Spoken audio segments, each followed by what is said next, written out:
All right, welcome to the deep dive. We're diving headfirst into a listener request today, tackling a question that we've gotten quite a bit, actually. Yeah, seems like a lot of you out there are curious about this one. So we're cracking open the 5th edition D&D basic rules, going straight to the source, which is D&D Beyond in this case, and pulling out some of the coolest bits of info. That's the mission, yeah. Think of it like, we're doing the legwork so you don't have to wrestle with the whole textbook, right? Exactly. You get to sit back, relax, and let us bring the knowledge straight to your ears. Yeah. So for all you curious listeners out there, today we're charting a course for, well, the diverse populations that make these D&D worlds so fascinating. Absolutely. I mean, just picture those legendary cities, right? Oh, yeah. Like Waterdeep, Greyhawk, even Sigil. Oh, That city literally between planes of existence. buzzing with activity. Yeah. Your first thought might be, oh, it's all humans. Yeah. But the reality is so much cooler. It's this incredible mix of different peoples. Like, imagine all the different languages, all the architectural styles clashing together. Yeah. All the wildly different appearances and customs, all thanks to this amazing variety of inhabitants. Yeah, and while some races are, like, the classic adventuring party members, Yeah. your stalwart dwarves, graceful elves, the surprisingly capable halflings. Yeah. There's a whole bunch of others that really add some incredible depth. Oh, absolutely. You've got your dragonborn gnomes, half-elves, half-orcs, Yeah. and the often, misunderstood tieflings. Right. And even within the elves, you've got the drow, Oh, yeah. that mysterious, less commonly encountered branch of the elven family. Right, and when you're thinking about, the characters you might play, or even just letting your imagination run wild, picturing these worlds, Mm-hmm. it's so important to understand that, race isn't just a cosmetic choice in D&D. It's not just picking what your character looks like, no. It really shapes the character, fundamentally. Absolutely, yeah. It impacts their strengths, their talents, even, the core of their story. Right. Think about it, a halfling.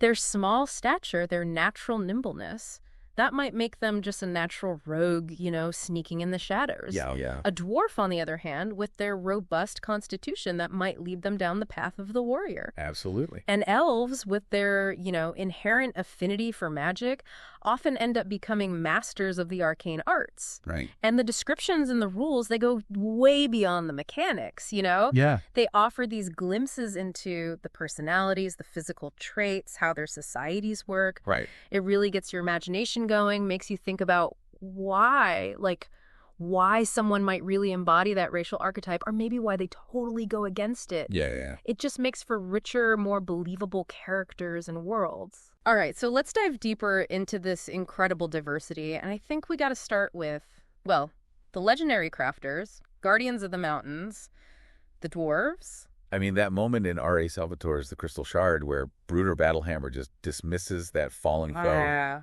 and his elf companion is lying there injured, Yeah. it just perfectly captures, I think, that Dwarven spirit. Yeah. They're resilient, they're gruff, but they're ultimately steadfast, especially those they consider allies. So what are the common threads that run through all of Dwarven society? Well, first, you got to picture those mountain kingdoms, right? Oh, yeah. Carved deep into the rock. Mhm. You hear that constant clang of the forge. They're always mining, always searching for precious ores, Yeah. and their loyalty to clan and tradition, unshakable. Unwavering. Absolutely. And then there's that deeply ingrained, let's call it a strong dislike Yeah. for goblins and orcs. It's practically in their DNA, right? It's a long history there. Yeah, so physically, when you picture a dwarf, what comes to mind? Well, they're short, obviously, Yeah. but powerfully built. I mean, don't Oh. let that under 5-foot stature fool you. Yeah, dense. Dense, heavy. Their skin tones really reflect the earth they live in. You see deep browns, paler, almost reddish hues. Yeah. Hair is usually dark, but you might see a paler dwarf with a fiery red beard. Oh, yeah. Real mark of distinction in some clans. And speaking of beards, for male dwarves, it's so much more than just facial hair. Oh, yeah. It's a symbol of status, carefully groomed, source of immense pride. And their lifespans are crazy long, right? Oh, yeah. Over 4 centuries. 4 centuries. Can you imagine having that kind of historical perspective? It's mind-boggling. The basic rules even mention dwarves in Citadel Felbar who remember the Orcish invasion from over 300 years ago. Wow. I mean, that's got to shape how you see the world, how you interact with other shorter-lived races, right? Totally.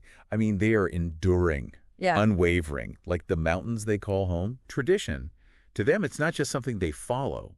It's the foundation of their society. Yeah. Going back to the founding of their ancient strongholds. Deeply ingrained in their culture. Absolutely. And their devotion to their gods is tied into that too, Oh, yeah. The gods of craftsmanship, battle skill, the forge. Yeah. So when you encounter a dwarf, what are they like?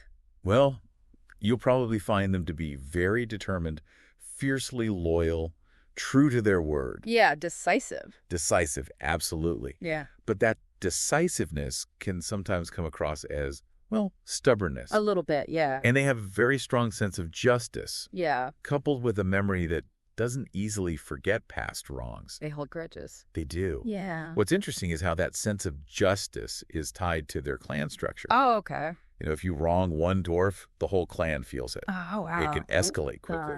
A personal grudge can become a full-blown clan feud. That's intense. And that feud can last for generations. Wow. Their society is really built on these clan units, centered in those mountain kingdoms, where they're constantly digging up gems, precious metals, turning them into incredible things. Yeah. They love these treasures. Yeah. And that love can sometimes lead to, well, avarice, unfortunately. A little bit of greed. It's a temptation. Yeah, and you mentioned earlier that they're not so fond of the open sea. No, not really their thing. So how do they handle trade and travel beyond those mountains? Well, that's usually left to those more comfortable on the water. Yeah. The enterprising humans. Yeah. The adaptable halflings. So to be clanless, that's like the worst thing that could happen to a dwarf, right? That's devastating. Even those who live far from their ancestral homes, they still hold that clan identity as like the most important thing. Absolutely. It's who they are. Yeah. So you'll often find dwarves in other lands putting their skills to use. Yeah. They're sought-after artisans, master weaponsmiths, armorers, jewelers. Yeah. And they make excellent mercenaries and bodyguards. Oh, yeah. Courageous and loyal. Absolutely. So what makes a dwarf leave the safety of their mountain stronghold and, like, take on this dangerous life of an adventurer? Well, there's the classic lure of treasure, right? Oh, yeah. Could be for personal gain, to fund some clan endeavor, maybe even to help those in need. Right. Some feel divine calling, Yeah. Seeking to bring honor and glory to the dwarven gods. Of course, clan honor's a big one too, right? Huge. Yeah, to restore lost prestige, avenge some ancient wrong. Yeah, or maybe even to earn their way back into the good graces of their clan after messing up. Oh, yeah. And then there's the quest to recover lost ancestral artifacts. Powerful motivator. Absolutely. And their interactions with other races are really fascinating, especially considering those long lifespans. Oh, yeah. Deeply ingrained traditions. Yeah. They don't give their trust easily. No. There's a saying. The difference between an acquaintance and a friend is about 100 years. Wow. Might be a bit of an exaggeration, but it gets a point across. It takes time. It does. Yeah. For shorter-lived races, to earn a dwarf's trust, that takes patience. Let's talk about some of those interracial dynamics. What about elves? Elves, well, dwarves see them as a bit flighty. Yeah. Maybe too focused on, fleeting pleasures. Yeah, a little quick to burst into song when a good axe swing is what's needed. Exactly.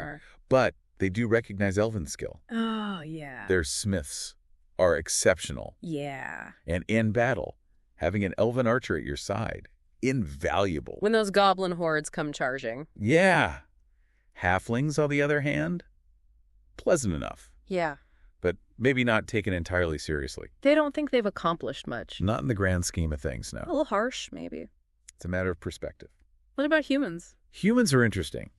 Dwarves admire their dedication, their ambition, Yeah. even though they live such short lives. Yeah. You'll see genuine friendships form between dwarves and humans, What? sometimes lasting generations. Wow. The dwarf hoping the human's descendants will live up to that trust. Passing it down. Exactly. And dwarven names, that's serious business. Oh, absolutely. A name isn't just a label. It's an inheritance. Yeah. Granted by a clan elder, steeped in tradition. It's not really yours, it's the clan's. Exactly. You misuse that name, bring shame to it, there are consequences. Serious consequence. You could even be stripped of your clan name. That's like the worst punishment. It is. The rules give us some great examples of names, Oh, yeah. like Bruenor, Amber, Forgiven names. Mm-hmm. And then clan names like Battlehammer, Fireforge. Yeah, powerful. Powerful names. And their inherent abilities really reflect that enduring nature. Yeah. That +2 bonus to Constitution. That's classic Dwarven. Hardiness. They mature physically at about the same rate as humans, but they're not considered adults until they're 50. 50 years old. Yeah, and they can live for about 350 years. Wow. Medium-sized race, a good solid base movement speed of 25 feet. Yeah. And that's not affected by heavy armor, Nope. which makes sense. They're built for it. And, of course, their dark vision. Essential for navigating those subterranean depths. And their resistance to poison, legendary. Oh, yeah. Advantage on saving throws against poison, resistance to poison damage. They're tough. And they come ready for battle, proficient in all those classic dwarven weapons. Yeah. Battle axes, hand axes, light hammers, war hammers. And they've got that practical proficiency, in one of the artisan's tools. Yeah. Smith's tools, brewer supplies, mason's tools. Really reflects their crafting traditions. Yeah, absolutely. And that stone cutting ability. Oh, yeah. That's fascinating. It's like they have this superpower when it comes to stonework, right? Yeah, they can make a history check and just know, where it came from, its purpose, all that. Really accurate. And their languages are common, and of course, Dwarvish. Full of hard consonants and guttural sounds. Sounds like the stone they work. It does, doesn't it? So we got to talk about the sub-races. Yeah. You've got the hill dwarves. A billion. +1 to wisdom. Rounded. And now, that dwarven toughness, an extra hit point per level. Can't go wrong with that. And then the mountain dwarves. Strong. +2 to strength. Hardy. Proficient in light and medium armor. Ready for anything. And then there's the mention of the Duergar. Oh, yeah. Those gray dwarves of the Underdark. Mysterious. Magically gifted. A whole other story. That's for another deep dive, I think. Maybe someday. All right, so we've journeyed deep into the world of the dwarves. A fascinating journey. Now let's turn our attention to, a race known for their ethereal beauty and ancient wisdom. Yeah.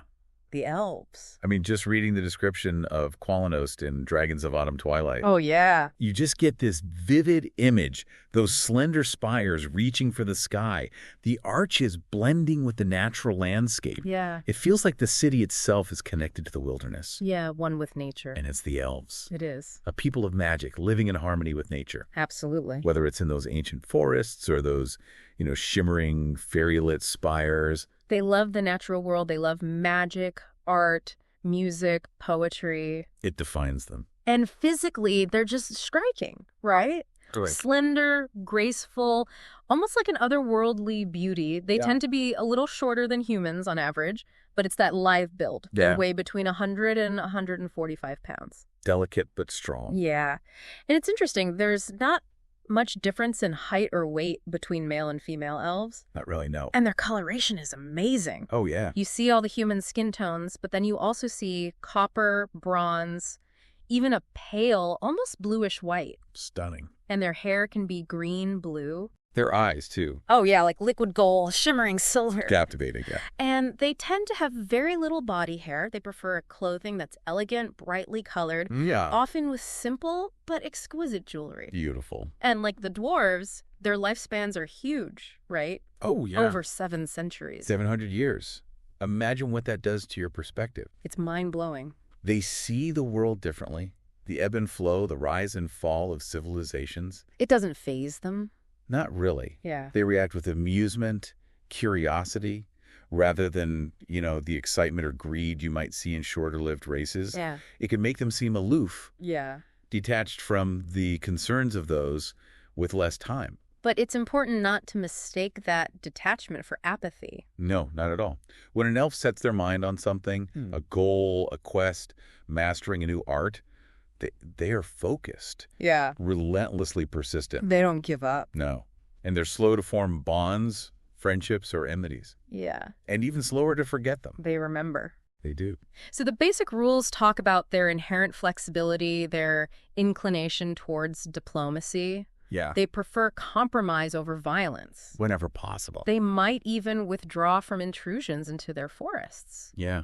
Confident that their patience, the natural order, will eventually win out. but push them too far. Threaten their homes, their ideals. They'll show you their martial prowess. They're skilled with the blade, the bow. Excellent strategists, too. Yeah, and most elves live in those hidden woodland realms, right? Yeah. Self-sufficient, hunting, gathering, using their magic to thrive without needing to, clear-cut forests or plow fields. They live in harmony with nature. And they're known for their artistry. Oh, yeah. Beautiful clothes, intricate art objects. Which they sometimes trade with the outside world for essential resources. Yeah, things they can't get in the forests. So when you do see elves outside their forests, what are they doing? Well, you'll find traveling minstrels, captivating audiences with their music, Yeah. talented artists sharing their work. Wise sages offering their knowledge. Some human nobles even sought out elven tutors for their children, Oh, wow. especially to teach them swordplay or magic. The best of the best. Exactly. So what might make an elf leave the peace of their forest and embrace the, often chaotic life of an adventurer? Well, there's wanderlust. Makes sense. I mean, they have centuries to explore the world, Yeah. satisfy their curiosity. Gee, everything. Yeah. And they often find human society a bit jarring. Too fast-paced. Yeah. So they might seek out, careers that offer them more freedom. Control over their time. And, of course, the chance to hone their skills. Oh, yeah. Martial, magical. They're always striving to improve. And to champion causes they believe in. Absolutely. That's important to them. So the rules describe them as having a bit of, haughtiness about them. Yep. Which, given their history, their culture, maybe it's understandable. Yeah. But they generally treat others with grace. Even those who don't meet their standards. Which is probably most non-elves, let's be honest. Probably. Yeah. But they recognize merit when they see it. They do. For example, dwarves. They might seem a bit dull, clumsy to them, Yeah. but they respect their valor in battle Yeah. and the quality of their best craftsmanship. That's undeniable. It is. What about their perspective on halflings? It's interesting.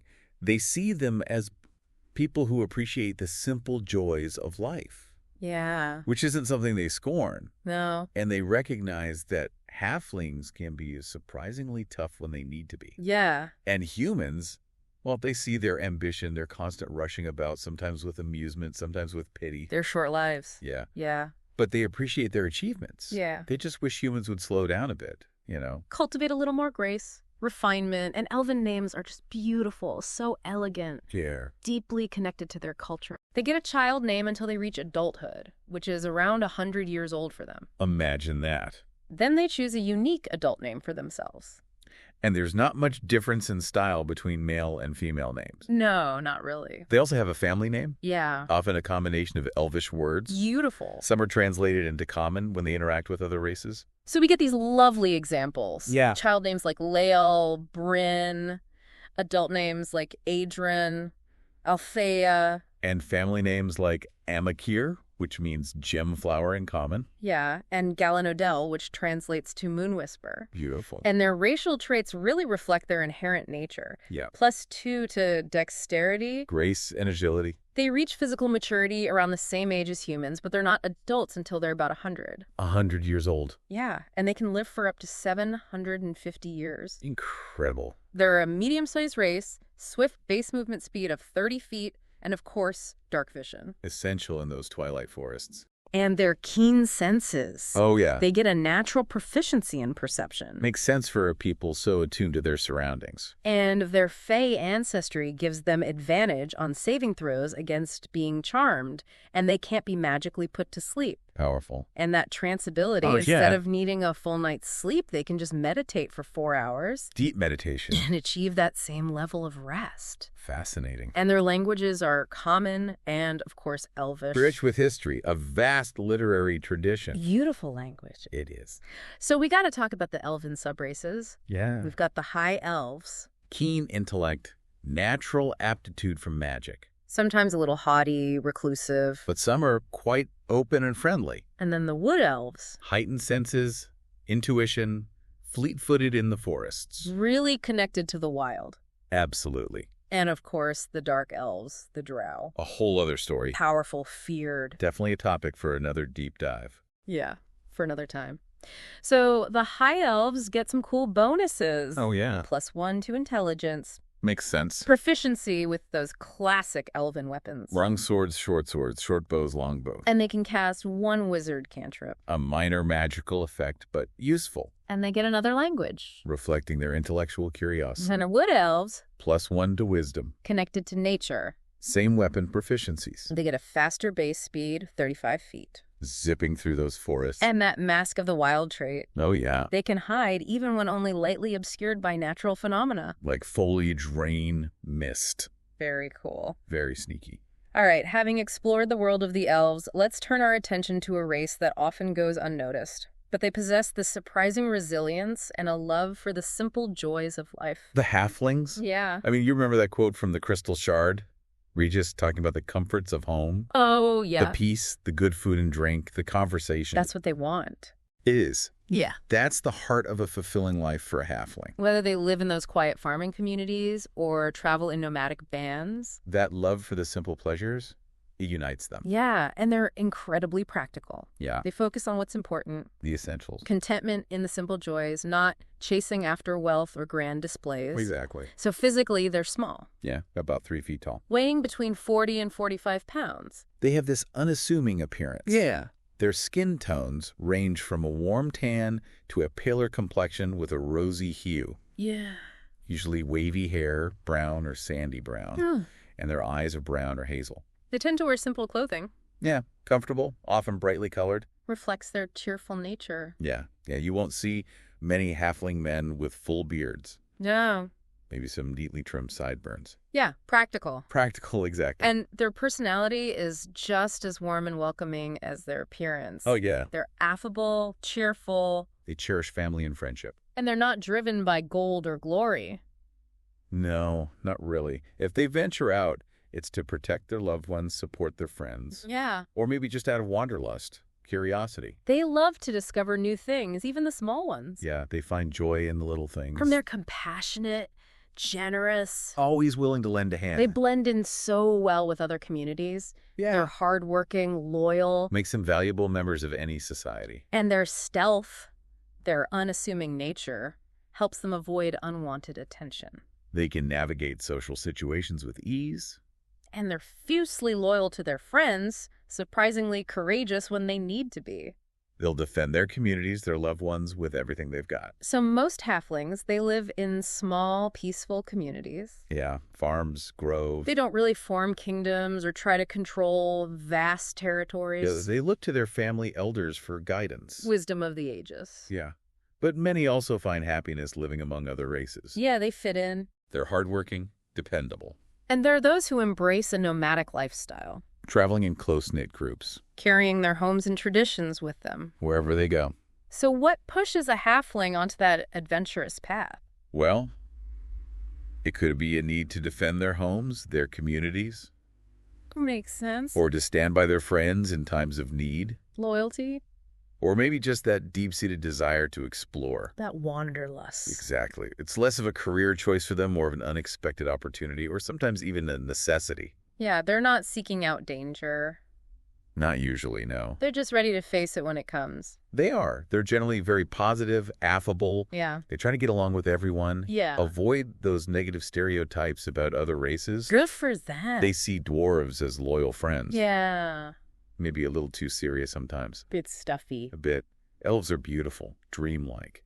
But they sense those hidden depths. Yeah. And humans, well, they see a lot of similarities. Especially with those who live simple lives. Farmers, herders. Yeah. And they admire the conviction of even the most powerful humans. Yeah. That drive. Yeah, so halfling names are pretty straightforward. Yeah, reflective of their communities. They've got a given name. Usually followed by a family name, often derived from a nickname passed down through generations. Oh, cool. And they might get a personal nickname, too. Yeah. Reflecting their personality or something that happened to them. Like a story. Yeah. The rules give some charming examples. Like Kif. Milo, Seraphina, for given names. Mm-hmm. And then family names like Brushgather, Good Barrel. I love those. Very descriptive. And their racial traits just show how practical and resilient they are. Yeah, +2 to dexterity.